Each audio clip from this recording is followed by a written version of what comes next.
Does my right honourable friend agree that given Australia negotiated trade deals with Japan, South Korea and China all within 18 months, there is no reason we cannot negotiate a good trade deal with the EU by the end of next year, given we've had 47 years of integration, as long as there's goodwill on their side? My honourable friend puts his finger on the most important point. It's not a technical issue we will face, it's a political issue that we will face. Indeed, the political declaration sets out that we will have no tariffs, no fees and no quotas in the economic relationship ahead. That's what normally takes up the time in trading agreements, so it's entirely possible that it can be done. But the debate, Mr. Speaker, is that we will be embarking upon is not one about tariffs and fees and quotas. It's about regulatory alignment. That will be the central debate in the negotiations we have with the European Union, and we need to see this in a wider global context.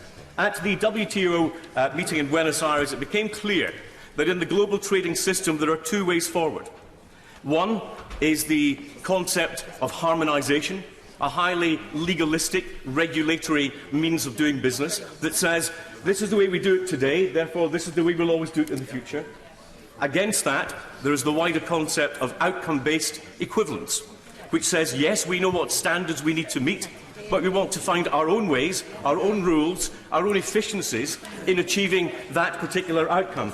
And the EU is now in a real minority. It is virtually only the EU that takes the route of harmonisation. And there are those in the forthcoming negotiations who will say that for access to the single market, Britain must accept dynamic alignment. In other words, we must automatically change our rules in line with the EU. Can I say to the Prime Minister, he will have 100% support from the Conservative Party by ruling out any concept of dynamic alignment, which would leave Britain in a worse place in terms of taking back control than we actually have as a member of the European Union.